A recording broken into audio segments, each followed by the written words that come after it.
So in the past year, the price of corn has gone up 60%.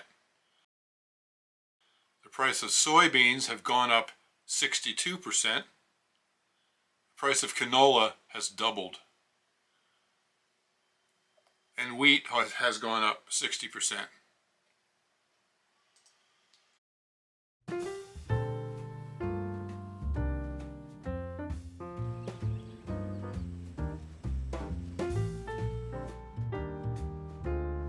Here we go.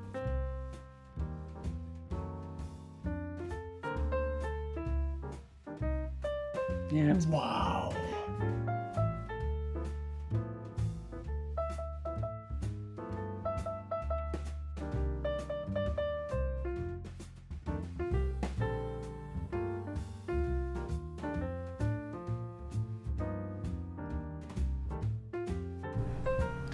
Hey everybody, I'm Bill. And I'm Elizabeth. Live simple. Live free. And we want to bring a topic to you today that's really very important. It's been a hard video for me to make, but I think this is information that you need to know about. What we're talking about is everything that's going on in the world right now that's in the process of causing real serious food shortages and food price increases. Yes. And there are many factors going into this, but as you saw in the intro here, we've already seen a price increase on many commodities of 60% or more over the past year, so it's already happening. Yeah. So what is causing all of this? Well, there are many things, like I said, but the two main things are the Grand Solar Minimum, which I haven't really talked about much recently. I actually did quite a few videos about the Grand Solar Minimum a while ago, but I haven't done one for at least a year. So that's a major component, and also we have serious drought in various parts in the world, and that's contributing to it. And also with the COVID, it's causing serious disruption in the supply chain and in the processing plants. So those are some of the things that are involved in causing this. But first I want to talk about the Grand Solar Minimum. Now what is that? It's a period of decreased sunspots. And because of that, we have cooler temperatures. Now I know that they're talking about global warming, but that's just not the case. And people tell me all the time, well, we're in the middle of a heat wave. What happened to your so-called Grand Solar Minimum? Well, Grand Solar Minimum doesn't mean that it's always colder all the time. And it's not sudden freezing like the movies have shown, like the movie The Day After Tomorrow, where all of a sudden everything freezes. That's not what this is about. What we're talking about is just a 1 or 2 degree drop in the average temperature of the Earth. And so we can still have hot summers, but what happens is the winters last a little bit longer into the spring and start a little bit earlier in the fall, so we have decreased growing seasons. Yeah. And in fact, anything above the 40th parallel, which is like right above New York City, for every 1/2 degree drop in average temperature of the Earth, we lose 10 days of growing season. So if we have a 2 degree average drop in temperature, we're going to have a 40 days less of growing season up in northern U.S. and in Canada. And other places around the world that are that, yeah. Sure, but I'm American, so I'm thinking North America. But yeah, Northern Europe and all of that. And so many of those areas that are used to be food producers will become totally unfarmable. And so, one of the main things to understand is that just because we're going into a Grand Solar Minimum doesn't mean that we can't still have heat waves in the summer. Or droughts. Yes. So we are in the middle of a heat wave, and the media loves to report it.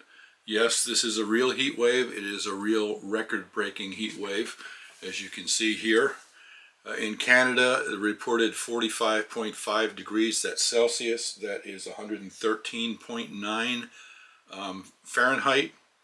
And then down below, you see it says 46.1 degrees recorded in Lytton, British Columbia, has also shattered the highest temperature ever recorded on Earth north of the 50th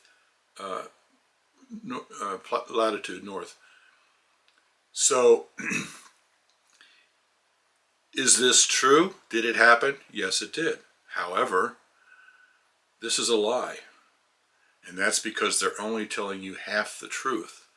The liberal media is genius at taking one small part of the truth, or one small part of the whole story, and reporting on just that one aspect without giving you the rest of the story. And the end result is you come up with the conclusion that's the opposite of what is actually the truth.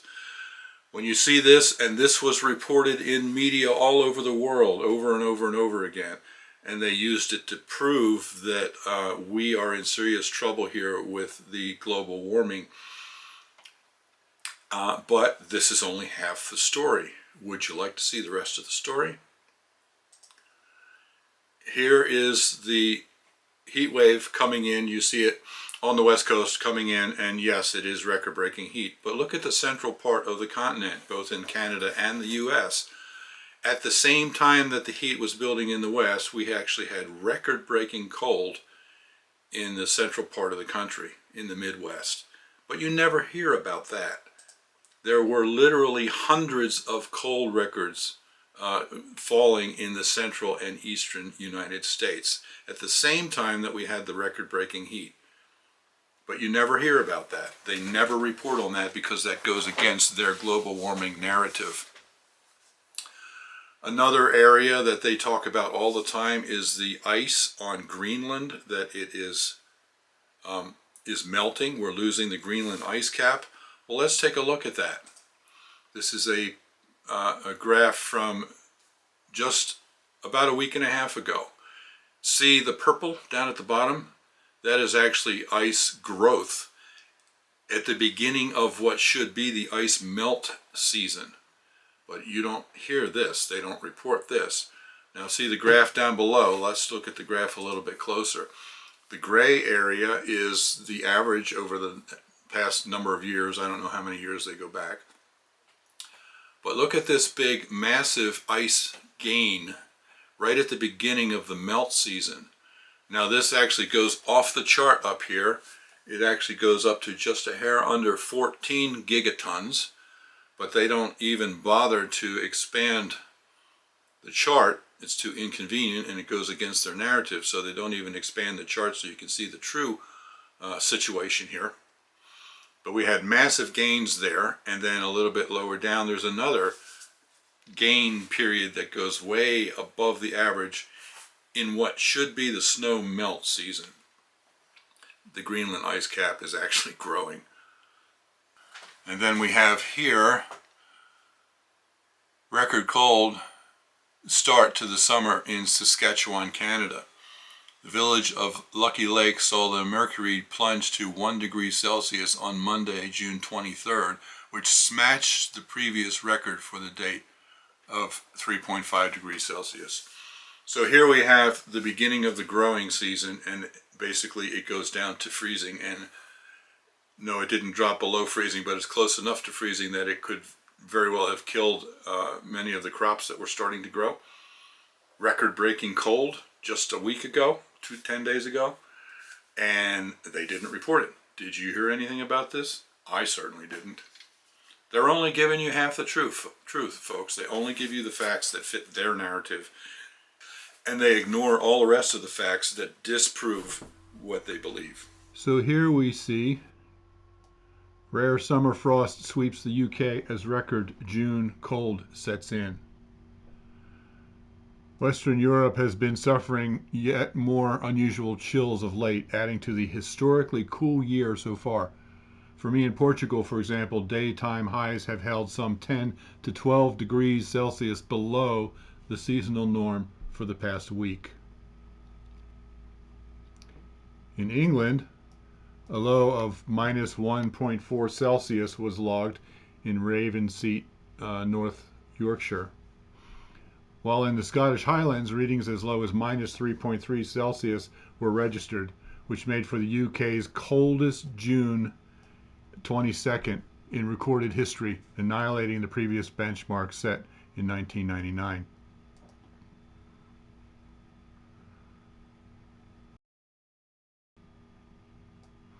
Britons have been battling an incredibly cold 2021. The months of January, April, and May were all significantly below the mean central England temperature.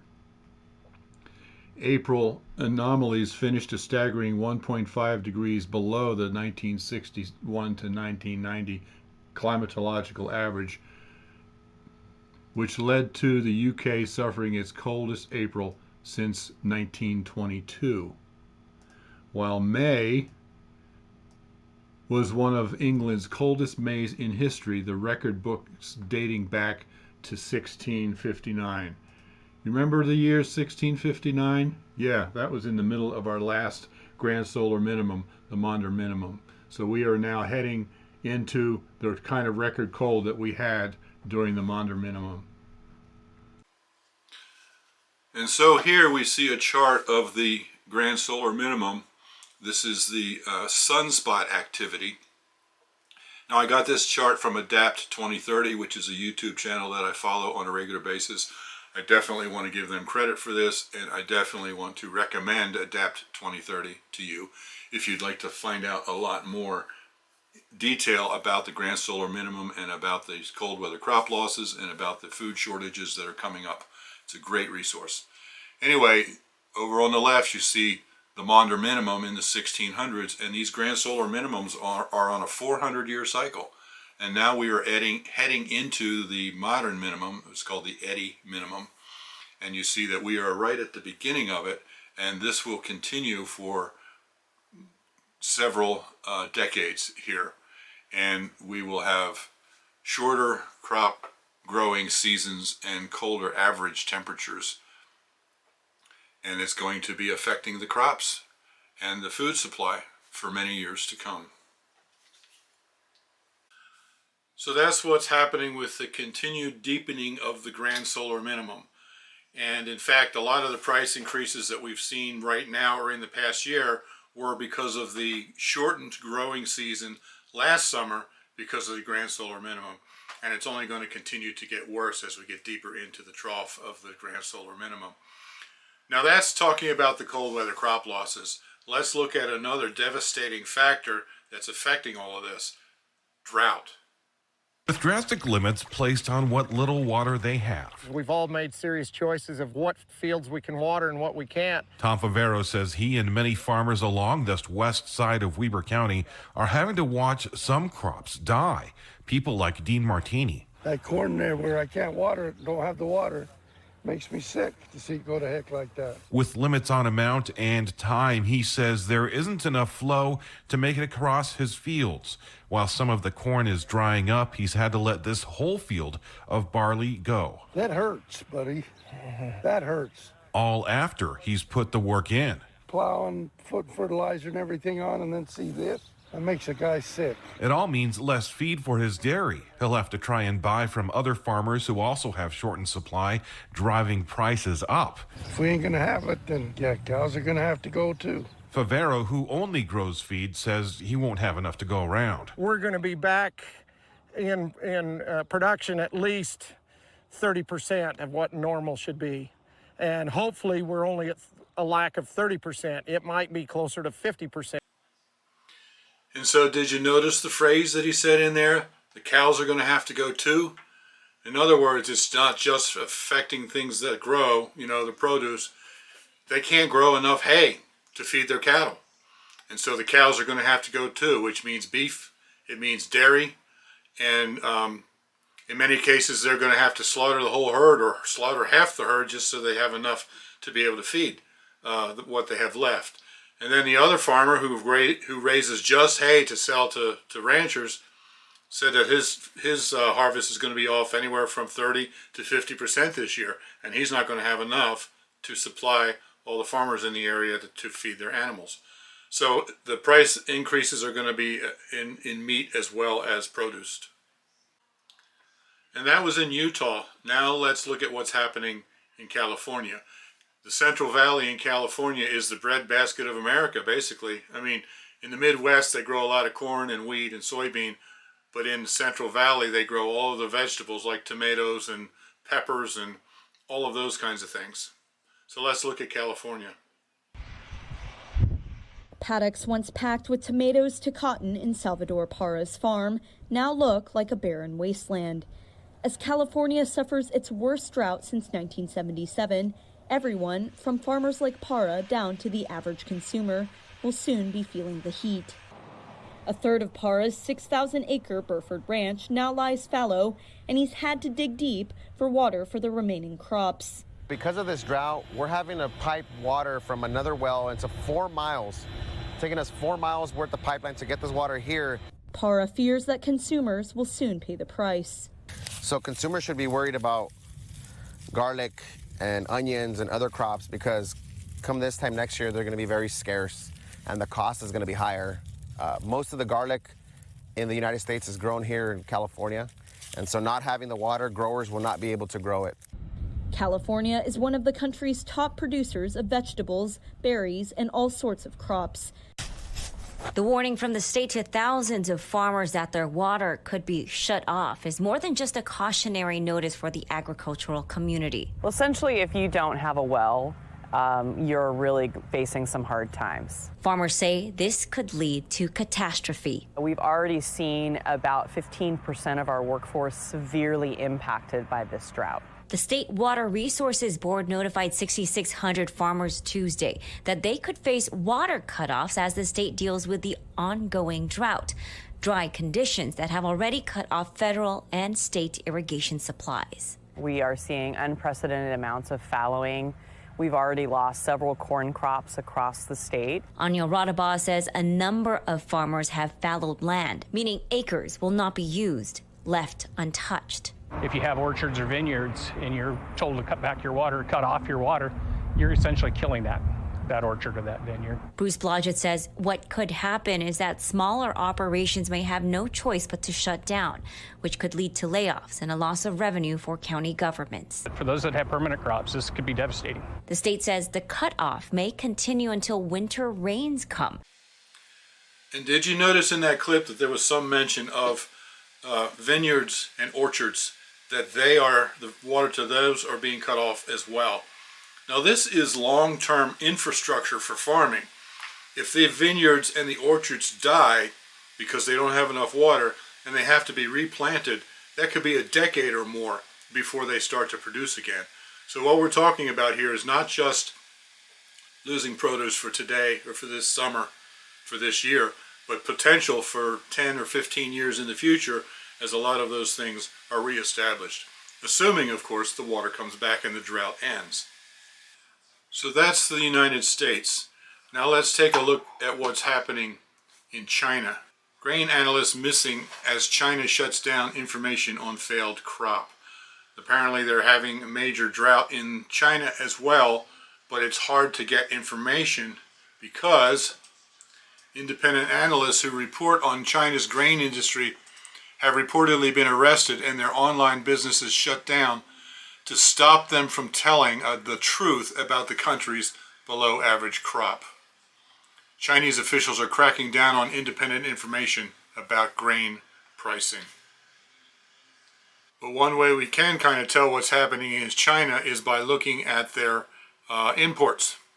And here we see China's buying so much corn its ports are clogging. China's embarked on a record corn buying spree this year, and some vessels have been delayed for as long as a month outside southern ports because of congestion. At least 2 ships laden with U.S. corn have been waiting for weeks before eventually moving to berth on Thursday. And as you read down here, there are other commodities that they are importing as well. Now that's corn, and we also see here that their importation of wheat has increased over last year by 456%. So all of their ports are completely clogged with vessels importing food. So what's happening here is they've got, billions of people and they are having trouble feeding them, and they are scouring the world markets, going globally to try to supply food for their people. And of course that's putting a major drain on the global food supply that we all have to deal with. So that's what's happening worldwide. And we're not trying to scare you here. We're trying to prepare you. Yeah. Bill says this a lot of times, that there's really no downside to being prepared. And knowledge, having good information really is very helpful, so that we have kind of an idea of what we want to do, what all of us want to do to take care of our families and to take care of what we need, what we need. There's just no downside to being prepared. Did I just say that? You did. Okay. It's okay. It's important you can say it again. Okay. So we just really feel like it's important for people to have enough of a heads up to even start doing a little bit of your own research and just start noticing things. Years ago, I just know food costs a whole lot less than it does now. Mm-hmm. So, what can we do to prepare now that we know the situation and what's coming? The only thing worse than knowing what's coming is not knowing what's coming. Yeah. Being surprised by it and just being left in the lurch when you didn't know it was coming can be a lot worse. And we're talking everything from food prices just continuing to go up to possibly food being more scarce. Yeah. And I tell you what, none of us anymore believe that there's no way that we can see empty shelves in the store, because we've seen that happen. Yep, even toilet paper, and that doesn't even grow on trees. That's right. Well, kind of. Anyway, yeah, even toilet paper. Oh, there's the toilet paper tree.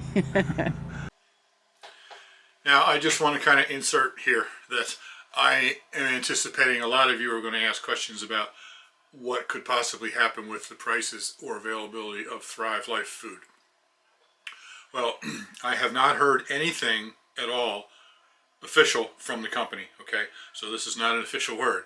However, it just makes logical sense that if food becomes scarcer, prices go up, that Thrive prices are also going to go up.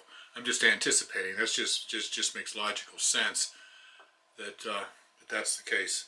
But I don't know when or how much or any of those things. And like I said, Thrive has not said a word about that to this point. They're doing everything they can to keep the costs down. So what can we do to prepare? Well, first of all, gardening. If you already have a garden, plan on expanding it. Buy seeds now while they're available. Try to get heritage things so that you can use the seed from your own plants. And if you don't have a garden, start a garden. It's too late this season to get the spring crop in, but you can still get in a fall crop. Right. There's tons of information on the internet. Sometimes just getting a hold of some buckets on your balcony, just some way so that all of us feel a little bit like we have some control over how we can make sure we can take care of our families. Right. So you just grow some stuff. We've done everything from the microgreens, to really working on growing a garden ourselves, which has been a real learning curve. But yeah, get together with people, and if somebody's got a plot of land, do a garden with them. Mm-hmm. There's so many possibilities. Can I share something real quick? I may have said this before. No, of course not. But I'll never forget Molly telling me that during the very severe pandemic in 1918 with the flu that was just very, very bad, they're estimating between 50 and 100 million people died because of that. There was this little town, kind of a village, and this is back in like 1918, and there was one family that just had a natural immunity. That does happen within a population. Some people just have a natural immunity. But the rest of their little village was struggling terribly. And they just had this patch of sweet potatoes out beside their house. And they fed the entire village during that crisis on those sweet potatoes that they had growing there. Yeah, that's amazing. Yeah, it was such a blessing that they had that. Yeah. So beyond growing a garden and learning how to can, if you've never done that, we're in the process of learning that now. We did a little bit of canning last fall, and we'll do some more this year. Keep your eyes open for canning jars and lids. But beyond that, start stocking up on food any way you can. Yeah. Go to Walmart, go to Aldi, which is a lot cheaper. Yeah, Aldi's really inexpensive for canned goods. Buy beans and rice. Don't rely on beans and rice because there's something called food fatigue, which is serious business. Yeah. And if you're going to do just beans and rice, have a lot of different spices so you can spice them differently and make them taste different. We really do need to store what you eat and eat what you store. Right. So that you know what you're doing with it. And, you know, buy canned goods, vegetables, fruits, meats, that sort of thing. And stock up as best you can. And that doesn't, you know, if you can't do a whole bunch, just start doing a little bit extra. Right. You know, one of the reasons we weren't in crisis when the toilet paper crisis happened was because we always just have some extra. Yeah. We don't go and buy out all the shelves. We just buy some extra to keep ahead all the time. Right. And then, of course, there's always Thrive Life freeze-dried food, which we love. We use all the time on a daily basis in our daily cooking. Well, I like the fact that once you get it, it's good for 25 years. Right. And because it's good for 25 years, we have a fairly well-stocked pantry to get us through the hard times. And, you know, a video that I have wanted to do for a while now, even before the pandemic started, and I just never got around to it, was Thrive Life as a financial investment, as a hedge against inflation. Because think about it, it has a 25-year shelf life. So 25 years ago, we had teenagers. Our kids were teenagers, 2 teenagers. To the best of my ability, feeding teenagers, especially a teenage boy, I think it cost me about $80 a week. I seem to remember that kind of sticking in my head. And that's for 4 of us. Yeah, for 4 of us. And of course, you know, trying to fix nice meals and yeah. And so now it's just the 2 of us, and we could easily spend $200 a week. Right, and not being extravagant or weird or anything. It's if just we were it's extravagant expensive. with buying better meats and that sort of thing, it could be $300. Yeah. You know? Yeah. But the point is, the food has just increased, and we haven't had major inflation. You know, now we're starting to face major inflation with food prices. But think about this. Let's say you're 55 right now. You still have an income, you still got a job.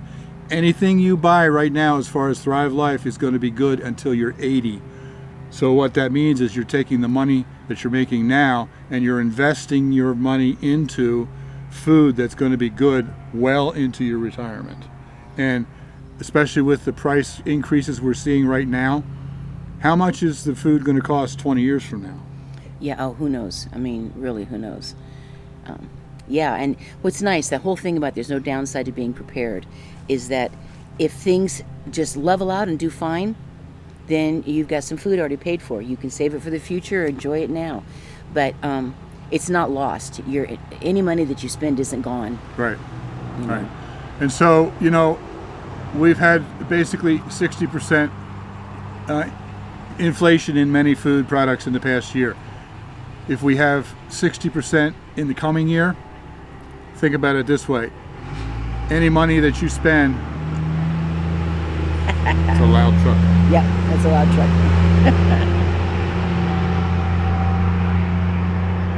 Any money that you invest right now into long-term food storage, over the next year, you're going to get a 60% return on your investment. By saving that amount of money. What other investment can you do that's going to give you a 60% return? Yeah, that's just... So, well, and the thing is, it's just always going to be usable. Right, you know? but... Yeah. So, you know, I'm not recommending you do this. You make your own choice. Absolutely. But if you got some money in savings and something earning 5% or 7%, consider possibly spending that instead on something that's going to invest in the future for the next 25 years and give you a 60% return, assuming that's what the inflation will be in the coming year. Now, I don't know that. I'm just speculating, but you get the gist of what I'm saying. You know, we do use the freeze-dried food. I appreciate knowing it's there, but I tell you, I'm also really trying to work on gardening, trying to learn more skills for things that I can do myself. We aren't trying to tell you guys how to approach it. We just want people to start thinking about what can I do to be able to make sure I'm going to have the food that my family needs if it gets really expensive or if it just gets harder to find. Yeah. And there's basically 2 options: grow it yourself or buy it ahead of time. Yeah, that whole homestead prepper thing that we talked about before. Yeah, imagine that. So, and I also wanted to mention that with everything going on right now, and with the prices continuing to increase, I think more and more people are going to start waking up to what's happening. And I think, you know, Thrive Life is already in great demand because of the past year I think the demand is only going to continue. So it's actually also a good time now to become a Thrive consultant. It will allow you to, help your friends prepare for the future, as well as earning you a little bit of an income as well. Right. So consider becoming a Thrive Life consultant. If you want to do that, just go to the website and click on the top where it says join us and follow through with the process. You could start for just $100 a month, or $100 for a one-time purchase of the starter kit. One of the things too that we want to be really realistic about, and I think people will understand this, if food prices, especially at the fundamental level, like wheat, the stuff that you make things out of, the basics that, where our transportation's gotten more expensive, all of this stuff's happening, or the food's becoming harder to get a hold of. As prices go up, stores are going to have to raise their prices. Pre-prepared food is going to have to raise their prices, right? Because everything costs so much more for them, and so we're just trying to be realistic. We don't know what's going to happen, but any kind of food that you're thinking about buying, just realize that they may have to raise the prices, and we'll leave it at that. But that's just the reality of the ingredients becoming much more expensive and difficult to find. Now, many of you may have actually already noticed an increase in the cost of your grocery bill every month or every week. Boy, we sure have. But you may not have really known what's going on and why. And so that's why we wanted to bring you this video and document some of the things that are happening worldwide that are affecting not just here in the United States, but the global food supply. Right. And, realistically, we're all tied together here globally. And some countries may be better than others, but they're all going to feel the crunch as the global food supply decreases and countries start fighting over the food and, bidding wars and all kinds of stuff, driving the prices even higher. So. And, anything we can do just to feel like that we aren't going to be, suddenly not able to afford food or not able to find it. Just a good idea. There's no downside to being prepared. Yeah. So I also wanted to tell you that there are 2 YouTube channels that I really recommend that I get a lot of my information from. I'll put links down below. One of them is called Adapt 2030 and the other is called Ice Age Farmer. And they do a lot more documentation on a regular basis and a lot more research than I do about the Grand Solar Minimum, about the cold weather crop losses, and about the food shortages and why that's happening and what's happening on a global scale. So if you want to find out more information, I highly recommend that you subscribe to those 2 channels. And like we said before, the last thing we want to do is feel like we're trying to scare people. But I would rather know something and not be startled by it. Right. Than not know. Right. And like I said, this should be just a beginning point. If you want to do more research, do more. But I just know without a doubt that a lot of the information that we're being given in the general media is not saying the whole picture. Right. They only tell you partial truths. Yeah. Which gives you the wrong impression of what's really happening. Yeah. So anyway, I hope you have found this helpful. Yeah, that's what we want it to be. As scary as it is, I hope it's helpful to you in thinking about making your plans on how to deal with it in the future. So, thanks for watching, everybody. Live simple. Yeah, live free. You be blessed. All right, listen, we love you, and we'll be back soon. Yeah, we'll see you next time. With something a little more upbeat. Right, absolutely. I promise. Yes.